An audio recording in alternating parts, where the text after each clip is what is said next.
In Pakistan, it is often thought that the Jewish community world over-supports the policies of the Israeli government, including the often brutal oppression of Palestinians. But that is in fact not the case. There are large segments of the Jewish public that do not support the actions of the Israeli state, including a number of Jewish organizations that stand in solidarity with the Palestinian people. In order to learn more about the plurality of views on Israel-Palestine within the Jewish community, Soch spoke to Aaron Lakoff, the communications and media lead at Independent Jewish Voices Canada, an organization that advocates for a properly negotiated peace between the Israeli and Palestinian people and opposes any attempt by the Israeli government to impose its own solution on Palestinians. Independent Jewish Voices is a national network here in Canada of Jewish people who are very much grounded in Jewish traditions of anti-racist work, of the Jewish concept of tikkun olam, which means to mend the world. And so the way that work translates for us is very much in terms of doing peace and justice work in Israel-Palestine. And so we firmly stand in solidarity with the Palestinian people in their liberation struggle. And we've been in existence since 2008 when we were formed. In 2009, so 1 year after Independent Jewish Voices came together, we became the first national Jewish organization, not only in Canada, but the first national Jewish organization in the world to endorse the Palestinian-led boycott, divestment, and sanctions movement, or BDS movement, against Israeli apartheid. So for us, safety and freedom for Jewish people must also involve safety and freedom for Palestinians and for all other people.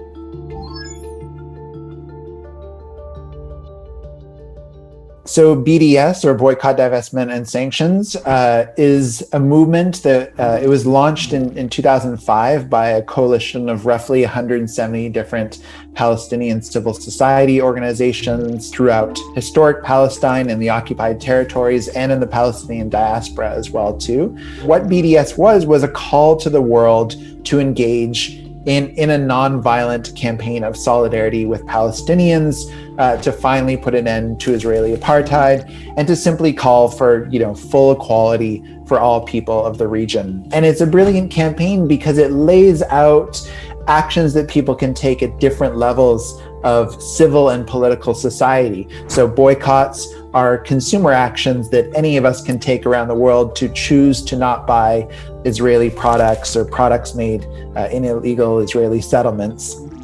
Divestments are a thing that, can be taken more of an institutional level. So in people's trade unions or professional associations to cut institutional ties with Israeli apartheid. And then sanctions are things that we push for at a governmental level to try to isolate Israel at the international level and to cut off diplomatic relations. And I'm very happy to say that in Canada right now, we've seen some incredible strides forward in the last few weeks with regards to sanctions. We had the leader of the NDP, the New Democratic Party, which is Canada's more left-leaning party, Jagmeet Singh. He called for an end for Canadian arms sales to Israel. And we're seeing more and more members of parliament in Canada from a range of political parties actually start to take up this call for sanctions.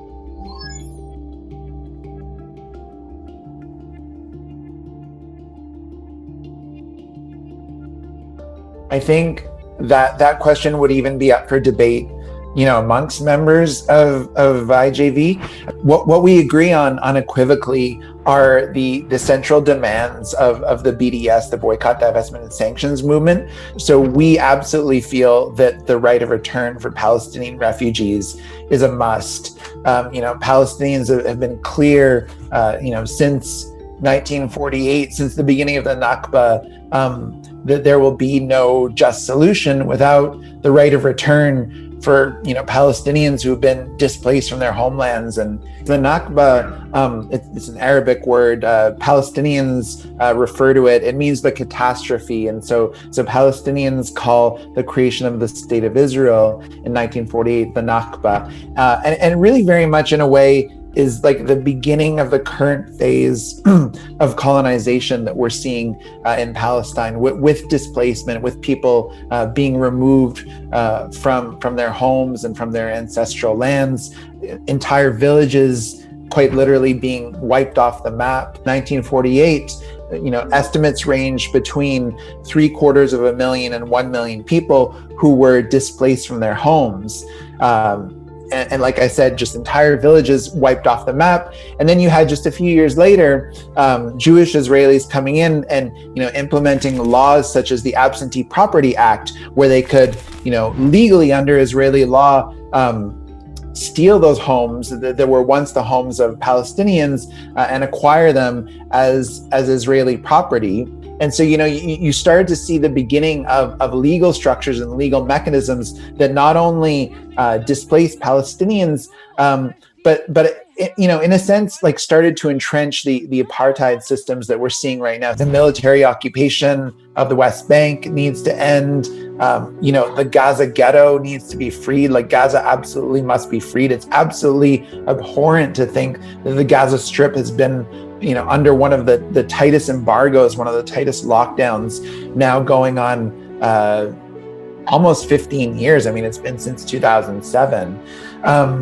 And then, of course, it's really important to also look at the situation of Palestinian citizens of Israel who still don't live under full equality with full citizenship and civil rights. And so we absolutely believe that any kind of a just solution in Israel-Palestine must involve full equality for all Palestinian citizens of Israel. And so when I think about a just peace, those are some of the different pieces of what a just peace would look like. Of course, any kind of a just solution has to involve, Jerusalem being a shared capital for all people. We have to reject this very far-right Zionist, far-right Israeli move to try to claim all of Jerusalem as Israel's undivided eternal capital.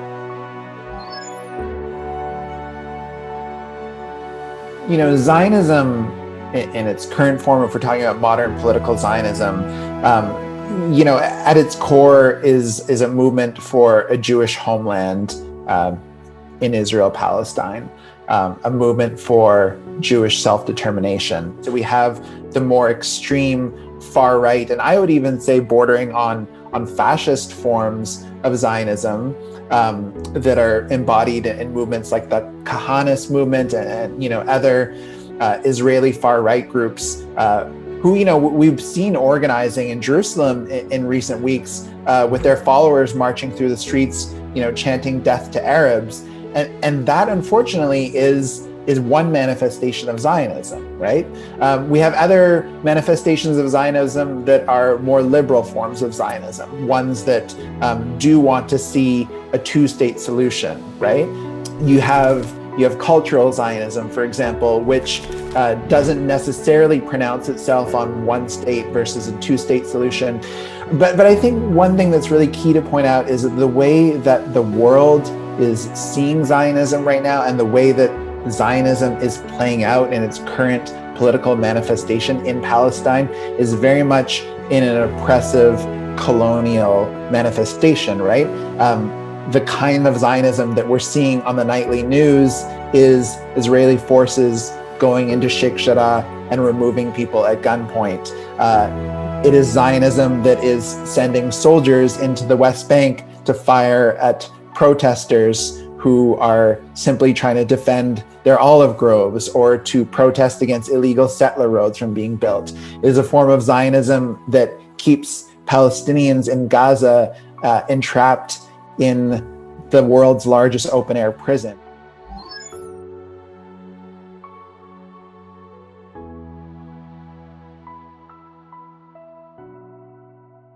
We're unfortunately seeing right now as part of, certainly here in Canada and in the United States, part of the pro-Israel lobby's discourse is that they're trying to paint anti-Zionism as anti-Semitism. And that's something that flat out has to be rejected, because it's really important when we're talking about Zionism to again understand that it's a political ideology, and it is a political ideology that has always been contested within global Jewry and within Jewish communities around the world. Anti-Semitism, on the other hand, is a form of anti-Jewish hatred and bigotry. It's a form of racism and white supremacy directed against Jews, just for the simple fact that we are Jews, and that always has to be condemned, no matter what form it takes. But it's really important that people understand that when people are critiquing Zionism, or when people come out as anti-Zionist, that is a specific critique against a political ideology. So there's been a wonderful and beautiful and robust tradition within Judaism, as long as there's been the concept of Zionism, to critique and to debate Zionism, and there have always been anti-Zionist Jews, and I think that now is a really, really important time for Jews to be speaking out against Zionism, or certainly against the abuses being done in the name of Zionism.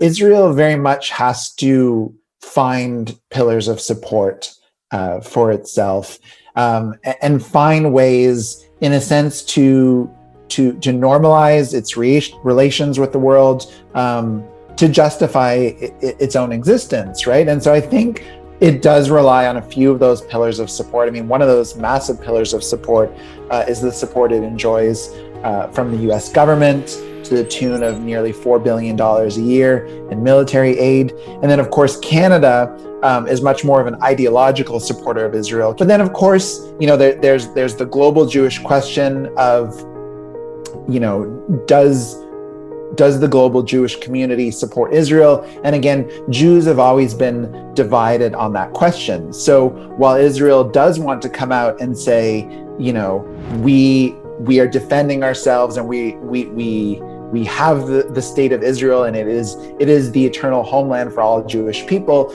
you have, massive Jewish communities around the world coming out and saying, well, no, first of all, there's a really good argument to be made that, the diaspora is a beautiful thing. And then again, this ethnic cleansing and this displacement of Palestinians in Palestine is not going to make the world a safer place for Jews. It's not going to make the world a safer place for Palestinians. In 2018, IJV commissioned an opinion poll, an ECOS survey amongst Jews in Canada, and we found that roughly a third of Jews in Canada have a negative perception of Israel. And so that's actually really astounding. Like a third is really significant, especially when, our pro-Israel lobby groups like CIJA, which is the Center for Israel and Jewish Affairs in Canada, or groups like B'nai B'rith, really do try to give this impression that all of the Canadian Jewish community stands behind Israel. You see an even larger proportion of Jews who believe, at least, and I believe this is closer to 50% according to that same opinion poll, that believe that, calling for boycotts of the state of Israel is at least a legitimate thing to do.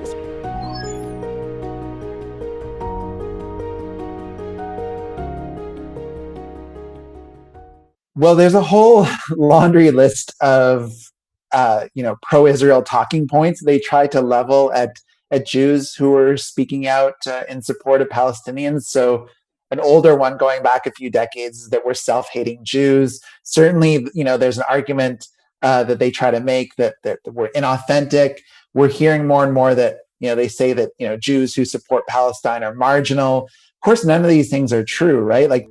We've got rabbis as part of our membership. We've got people who are devout, practicing Jews. And we have people who are secular as well, too. So, the whole self-hating Jew thing, I think that's been dispelled a long time ago, because I love myself as a Jew. And, all of our members would say that we love the fact that we're Jewish and we love being Jewish in this world. But one thing that we absolutely disagree with, and I would say causes a lot of grief and sorrow, is the fact that Israel is committing such travesties in our name.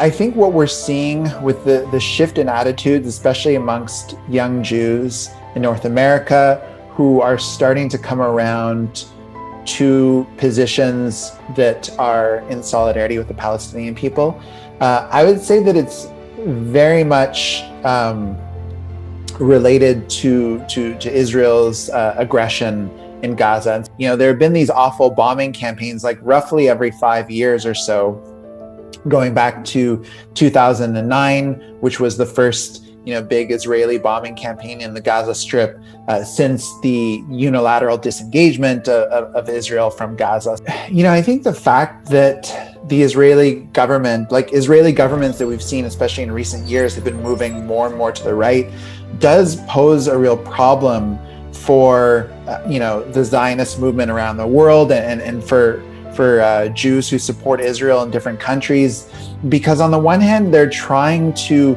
paint a picture of Israel as this rainbow country, right? A country that has rights for women, LGBTQ folks, and they'll even go as far as perpetuating this myth that Palestinians and Arabs in Israel have full equal rights when it's extremely well documented that they don't. And then you have this reality on the ground, again, with what we've seen in recent weeks with large amounts of Israelis marching in different cities in Israel, chanting things like death to Arabs. And I think what that's going to do is it's going to start to alienate, especially a lot of younger Jews around the world who are starting to look towards other social movements, for example, Black Lives Matter, especially in the United States. And so I think it is going to start to be, a little bit of a PR nightmare for pro-Israel lobbies around the world, who are going to have to explain this to younger Jews,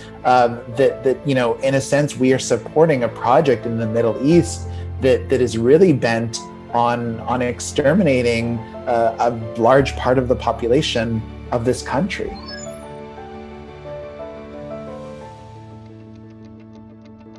I think the ground within Israel is shifting, but I don't know if it's shifting for the better. One interesting thing is that we've seen opinion polls come out in the last few months that, actually show that younger generations of Israelis are actually moving more to the right and becoming more racist. And that's a bit of a disturbing trend because, as I was saying before, we're seeing tendencies in the rest of the world for younger generations to be more accepting and more tolerant and, to want to combat racism much more. It's so disheartening to see the fact that there have been, 4 Israeli elections in the last 2 years. There seems to be no end in sight to this political stalemate, because you have Israeli parties, again, that simply do not want to cede any ground to Palestinian statehood or to any kind of Palestinian self-determination. And I think that, again, is why we need to turn our attention back to BDS, is because I think right now the ball is really in the court of the international community to step up and to try to prevent Israel from carrying on its system of apartheid.